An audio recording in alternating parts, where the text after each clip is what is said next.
So here is another method to actually solve a linear system of algebraic equation.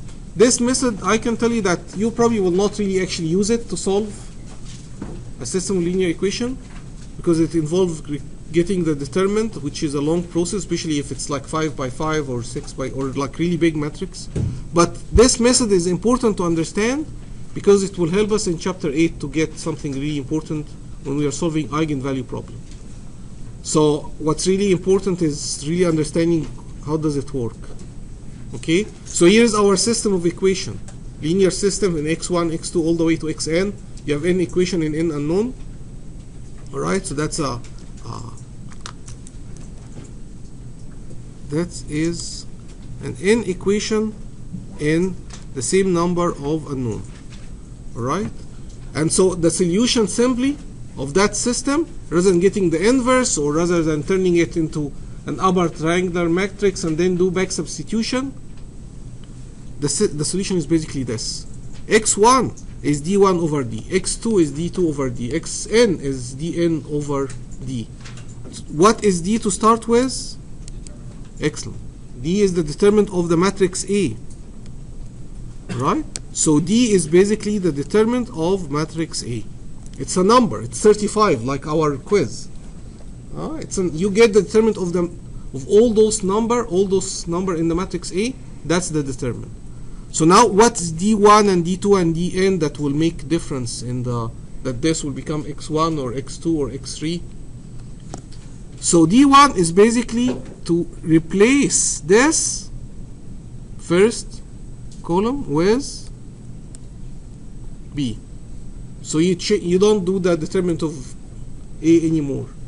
It's kind of modified A. It's basically, let's cancel the first row, first column, and replace it with D1. Right? So let's have an example. Basically, this is simply 2 by 2. Okay? So imagine 5x1 plus 3x2 equals 7, and 5x1 minus 3x2 equal, or minus 8x2 equal 12, and you just want to get x1 and x2. Okay, so what do you do? Again, x1 is d1 over d, and x2 is d2 over d. Okay, what is d? In every case, d is the determinant of the actual matrix. So this would be in this example here, the 5, the 3, the 5, the minus 8. You get this guy, and that is the d. The d1 would basically be to cancel the 5 and the 5, the first row, and put instead the b vector. Right? And so now this new determinant, which we call it d1, you basically calculate this as b1 minus b1 multiplied by this minus a2 a12 multiplied by this. Piece of cake, right?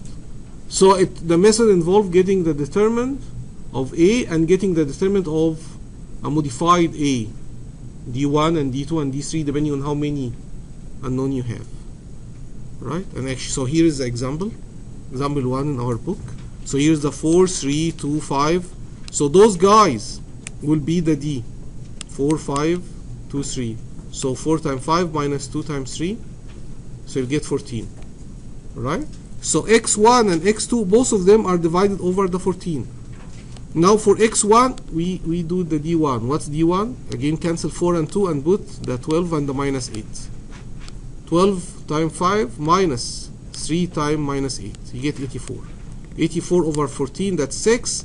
And you do the same thing for x2. Again, d2 over d, you get minus 4. This x1 and x2 will satisfy the system. If you try and substitute here x1 equals 6 and x2 equal minus 4, you get the same b1 and b2. Get it? Piece of cake, right? So it's the same thing if it's 3 by 3. The only trick is, or the only difficulty is that now the determinants are not that easy to get. You know, each one of them is like our quiz. You have to basically calculate a 3 by 3 determinant, which is fine, you know. So remember, plus, minus, plus, minus, plus, minus, plus, minus, plus. And you decide which row you want to do it, and you do the D1, D2, D3, and the D as well. Right? And each case, it's the same rule. X1 is D1 over D, X2 is D2 over. Question so far? Okay? So now let's ask ourselves, what happens if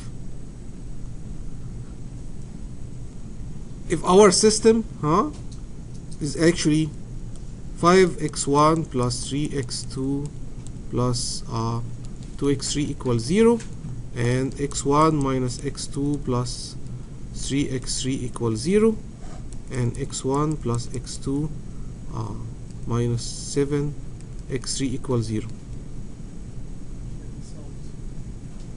So this is called, do you remember what's the name of this system? This is still a linear algebraic equation, but because all those zero, what do you call that system? Homogeneous. So what's the big deal? When it comes to this method, something would happen now.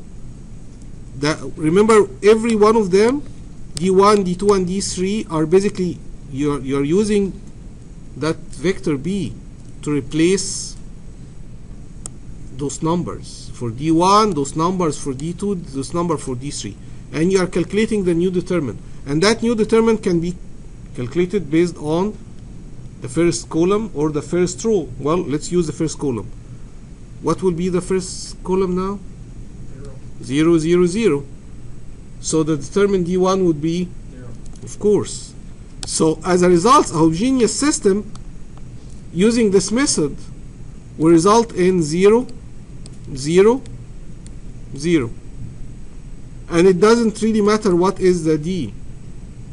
So if D is like 35 or 75 or minus 3, what will be x1, x2, and x3?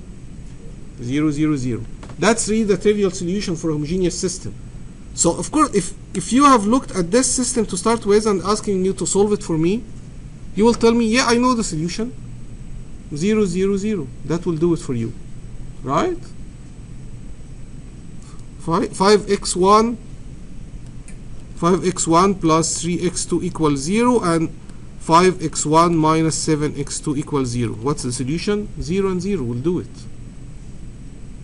But we are not interested in that solution. So today in chapter 8, we will get a homogeneous system. We will generate a homogeneous system, and then when I ask about the solution, you will tell me 0. But that's the trivial solution. We don't care. It's as if, what's the response of the system to the vibration? Well, he will not move if the force is not moving. Of course, yes, if the force is not moving, he will not move. But who cares about that? I want the solution when it starts moving, right? So I'm interested in the non-trivial solution. So if there is any hope out of this still method, I'm going to use this method. Is there is any way for a homogeneous system that basically means those are zeros, D1, D2, and D3 is 0. Is there is any way I can get a non-trivial solution, 5 and minus 3 and 7? Is there is any way I can get those? Only if D is 0, right? If only D also is 0, then x1 will be 0 over 0. Is that 0? No, 0 over 0, that's not 0, right? What's 0 over 0? It's undefined. We have to find another way to get it, not from this equation. So the only hope for a homogeneous system to come up with non-trivial solution is that if the determinant of the actual matrix, the original matrix, the A matrix, is also 0. That's the take-home message for chapter 8. Alright? So homogeneous system will only give you non-trivial solution if also, not only his B is 0, that's what makes him homogeneous, that's guaranteed, but also if his matrix also has a determinant of 0. Then you can get something. Alright? So here I'm just basically, in this page, I'm reiterating this point, that those zeros for a homogeneous system will yield a non-trivial solution only if also D is 0. Right? So D equals 0, non-trivial solution. If D is 35, you are stuck with the trivial solution, or D7 or D minus 5. Okay, and over the same message again. So D homogeneous system, D not equal to 0, trivial solution, D equals 0, non-trivial solution. Okay, you got it?